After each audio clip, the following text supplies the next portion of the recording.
بسم اللہ الرحمن الرحیم نحمدہ ونصلی علی رسولہ الکریم۔ فقہ کی مشہور و معروف کتاب کیا ہے جی؟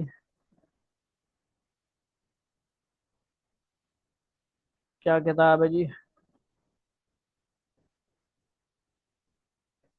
قدوری ہے اصل کتاب، اشرف و نوری شرح ہے اس کی، ٹھیک ہے جی۔ اس کی ہم تھوڑی سی کچھ عبارات وغیرہ پڑھیں گے۔ ویسے تو بہت ساری ہیں، اس میں مقبول کتاب ہے۔ مصنف نے کیا کیا جی؟ کتاب لکھا، خانہ کعبہ میں دعا کی، اللہ تعالیٰ سے کیا ہے اس میں کمی بیشی جو ہو معاف ہو جائے، کیا ہو جائے، غلطیاں مٹ جائیں تو توجہ فرمانی ہے، ٹھیک ہے نا۔ تھوڑی سی ہم نے الحمدللہ رب العالمین والعاقبۃ للمتقین، سب تعریف ہے اللہ کے لیے جو پالنے والا ہے سارے جہان کا، اور اللہ سے ڈرنے والوں کا انجام بخیر ہے، اچھا ہے۔ یعنی تمام کتابیں ایسے ہی شروع ہوتی ہیں، ٹھیک ہے نا، الحمدللہ رب العالمین سے، اس طرح مطلب۔ اب علماء کرام کی شرح کا ترتیب یہ ہے کہ ایک ایک لفظ کی تعریف کرتے ہیں، زیادہ وہ کیا کرتے ہیں، ڈیٹیل میں بتاتے ہیں۔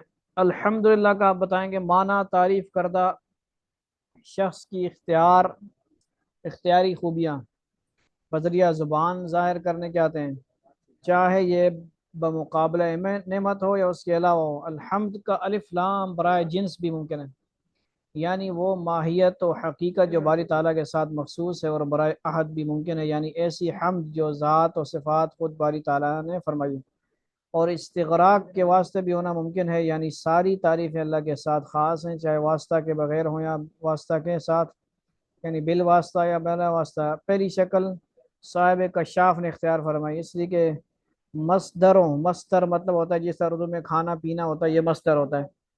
مصدروں پر آنے والے لام اصل برائے جنس ہونا ہے، اور شکل دوم صاحب مجمع نے اختیار فرمائی، اس لیے اصول میں یہ چیز مسلم ہے، مانی ہوئی ہے کہ عہد بہرحال استغراق پر مقدم ہو کرتا ہے۔ جمہور فقہا کے نزدیک شکل سوم پسندیدہ ہے۔ تیسری صورت، بہرحال تینوں صورتوں میں حمد کی تخصیص واضح ہوتی ہے۔ اشکال کیا ہوتا ہے جی؟ حمد سے صفت کی نشاندہی ہوتی ہے، اور لفظ اللہ سے ذات کی، اور ذات قدرتی طور پر صفت سے پہلے وہ کرتی ہے، لہذا اس کا بیان بھی پہلے ہونا چاہیے تھا۔ جواب کیا ہے؟ حمد پہلے لانا جگہ کے اہتمام کے باعث ہے، یہ موقع حمد کا موقع ہے، اور بلاغت موقع کے مقتضا کی رعایت ہی کو کہتے ہیں۔ سمجھ آ رہی ہے بات؟ یہاں اس کی تفصیل ہم آگے چلیں گے تھوڑا سا۔ جو مسئلہ ہے نا، اصل میں چار فرض وضو کے، اس کی طرف ہم آئیں گے تاکہ ہم کم از کم وضو کے فرض یاد ہوں، ٹھیک ہے جی۔ کیا ہے وضو کے فرائض؟ ہر جو مسئلوں کی کتاب ہے، مسائل کی کتاب، و طہارہ عربی کے حساب سے شروع ہوتی ہے۔ قال اللہ تعالی یا ایھا الذین آمنوا اذا قمتم الى الصلاة فاغسلوا وجوهکم وایدیکم الى المرافق وامسحوا برؤوسکم وارجلکم الى الکعبین۔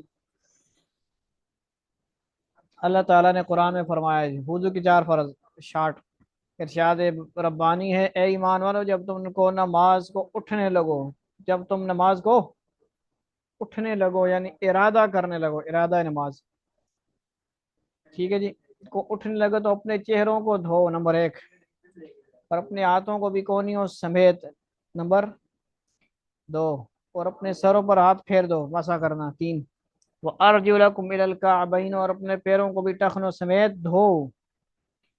لغات کی تفاضہ، اذا قمتم الی الصلاۃ یعنی جب تم نماز کے لیے کھڑے ہونے کا ارادہ کرو اور تمہارا وضو نہ ہو، سمجھ آئی؟ فاغسلوا، غسل غسلا و غسلا کے معنی پانی کے ذریعے میل کچیل دور کرنے کے آتے ہیں۔ الغسلۃ غین کے کسرہ کے ساتھ ہاتھ منہ دھونے کی چیز، لوٹے چھوٹے کو کہتے ہیں الغسلہ۔ وجوہکم جمع وجہ یعنی چہرہ، ایدیکم ہاتھ کی جمع ہے، ید ایک کو ہاتھ کو کہتے ہیں۔ المرافق جمع مرفق پوری کونیوں کو، دونوں کونیوں کو المرافق، اور ایک کو کیا کہتے ہیں؟ مرفق، سمجھ آ گئی بات؟ ومسحو تر ہاتھ پھیرنا، گیلا ہاتھ پھیرنا، سر پہ پھیرو، زخم پہ پھیرو، پٹی پہ پھیرو، جہاں پھیروگے گیلا ہاتھ اس کو کیا کہتے ہیں؟ مسح، مسح کرنا۔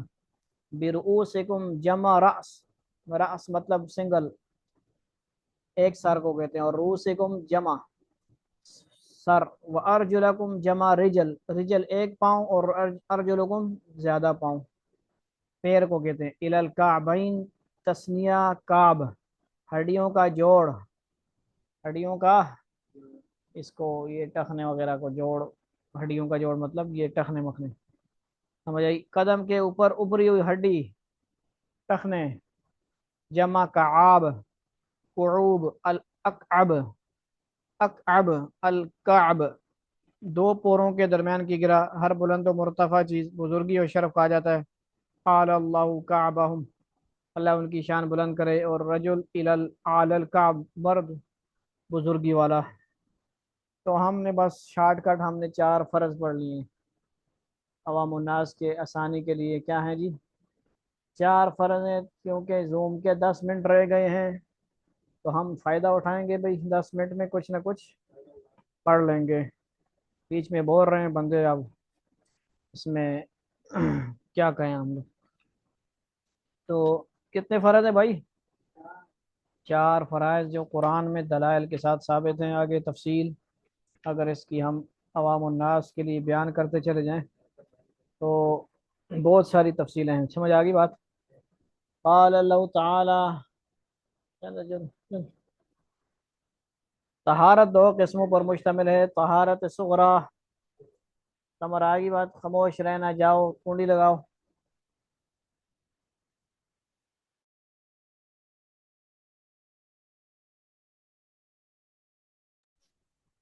قال اللہ، طہارت 2 قسموں پر مشتمل ہے، طہارت صغریٰ یعنی وضو، اور طہارت کبریٰ یعنی غسل۔ صاحب کتاب نے وضو کا ذکر غسل سے پہلے فرمایا، اس کا سبب یہ ہے کہ وضو کے بارے میں آیت مبارکہ اور حضرت جبرائیل علیہ السلام کی تعلیم میں پہلے وضو ہے، علاوہ ازیں غسل کے مقابلے میں وضو کی ضرورت زیادہ ہوا کرتی ہے۔ اور علامہ قدوری رحمۃ اللہ علیہ نے حصول برکت کی خاطر بحث کا آغاز آیت مبارکہ سے فرمایا، پھر باعتبار مرتبہ، کیونکہ دلیل پہلے آیا کرتی ہے اس واسطے پہلے آیت کریمہ بیان فرمائی جائے دلیل کے طور پر، پھر وضو کے فرض ہونے کے دعویٰ کا اس پر ترتب فرمایا۔ آیت مبارکہ میں اس طرح کی 8 اشیاء بیان فرمائی کہ ان میں سے ہر ایک مسنا یا مسنہ ہے، 2 طہارتیں یعنی وضو اور غسل، 2 پاک کرنے والی چیزیں یعنی 2 پانی اور مٹی، یعنی ان کا بیان فرمایا۔ 2 حکم یعنی دھونا اور مسح، جن سے غسل یا وضو واجب ہو یعنی جنابت اور وضو ٹوٹنا۔ 2 مباح یعنی سفر اور فرض، سمجھ آگے بات؟ یعنی سفر اور مرض، اور 2 دلیلیں یعنی غسل اور وضو کے وجوب کی دلیلیں بیان کی ہیں۔ 7ویں نمبر پر 2 اشارے فرمائے، غائط کے اس سے بشری بضرورت کی جانب اشارہ ہے، ملامست اس سے ہم بستری کے جانب اشارہ ہے۔ 8ویں نمبر پر 2 کرامتیں یعنی گناہوں سے پاکی اور نعمت کی تکمیل، تنبیہ۔ آگے فرماتے ہیں اگر شرط کے پائے جانے کا یقین یا ظن غالب ہو تو وہاں اذا استعمال کرتے ہیں، یعنی وجہ ہے کہ وضو کے بارے میں اذا استعمال ہوا، اور اس سے اس کی جانب اشارہ ہے کہ نماز کا جہاں تک تعلق ہے وہ امور لازمہ ثابتہ میں داخل ہے، اور اگر شرط کے پائے جانے کا یقین نہ ہو اور اس کے پائے جانے یا نہ پائے جانے میں شبہ ہو تو وہاں ان مستعمل ہوتا ہے۔ اسی بنا پر بسلسلہ جنابت ان استعمال ہوا، جس سے ادھر اشارہ مقصود ہے کہ اس کا پایا جانا کم ہے اور اس کا شمار عارضہ امور میں ہے، عارضی۔ اشکال کیا ہوتا ہے جی؟ ذکر کردہ آیت پر یہ اشکال کیا گیا کہ مفسرین اس کے مدنی ہونے اور بعد ہجرت اس کے نزول پر متفق ہیں، اور نماز نزول آیت سے بہت قبل مکہ مکرمہ میں فرض ہو گئی تھی۔ اس سے یہ بات معلوم ہوتی ہے کہ آیت کے نازل ہونے تک آپ وضو کے بغیر نماز پڑھتے رہے۔ اس کا جواب یہ دیا گیا کہ اس سے آپ کا بغیر وضو نماز پڑھنا ہرگز واضح نہیں ہوتا، اس لیے کہ ممکن ہے کہ وضو بواسطہ وحی غیر مطلوع ثابت ہوا ہو یا اس بارے میں سابق شریعت پر عمل رہا ہو عمل رہا ہو۔ اور اس کی دلیل وہ روایت ہے جس میں رسول اللہ صلی اللہ علیہ وسلم، اچھا جی یہ کیا ہے؟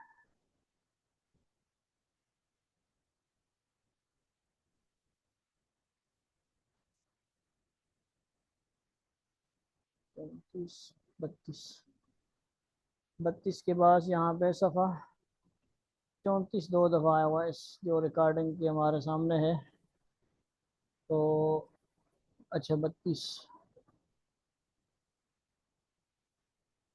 33 نہیں ہے یہاں پہ، اچھا اس کی دلیل وہ روایت ہے جس میں رسول اللہ صلی اللہ علیہ وسلم نے وضو کے اعضاء 3 مرتبہ دھوئے اور ارشاد ہوا کہ یہ میرا اور انبیاء سابقین کا وضو ہے۔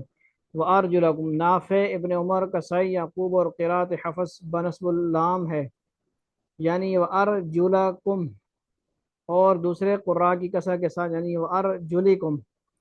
قرات اولیٰ میں پیروں کو دھونے کی فرضیت کا حکم ظاہر ہوتا ہے کیونکہ اس صورت میں ارجلکم وجوہکم پر معطوف ہوگا، اور دوسری قرات سے مسح کی فرضیت ظاہر ہوتی ہے کیونکہ اس صورت میں اس کا عطف رؤوسکم پر ہوگا۔ بکثرت احادیث دھونے کی فرضیت اور مسح کے نہ ہو کافی ہونے پر دلالت کرتی ہیں۔ اہل سنت والجماعت کا اسی پر اجماع ہے۔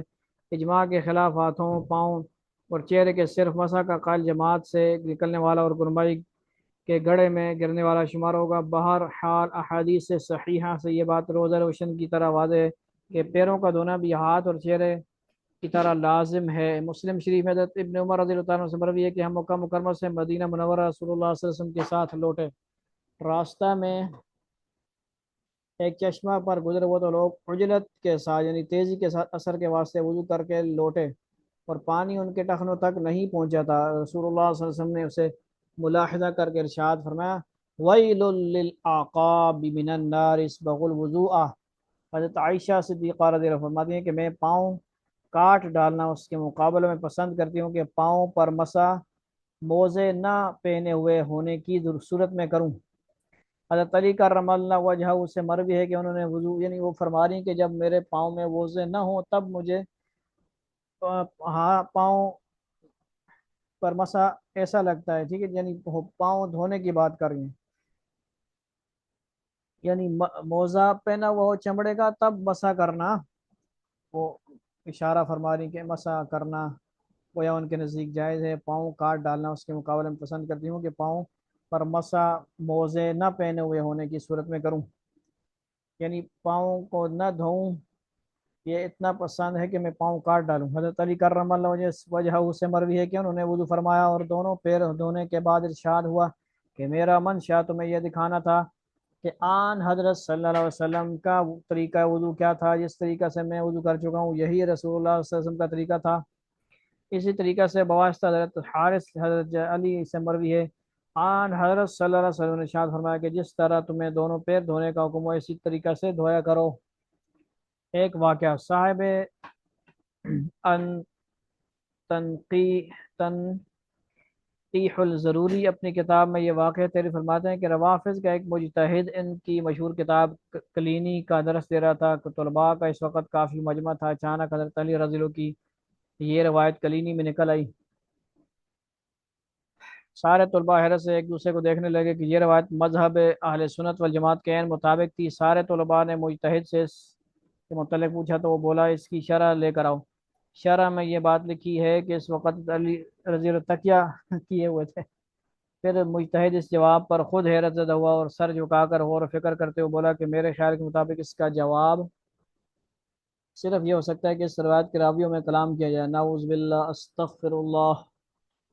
ففرض الطهارة غسل الأعضاء الثلاثة ومسح الرأس ومرفقان والمرفقان والكعبان يدخلان في فرض الغسل عند علمائنا الثلاثة خلافا لزفر۔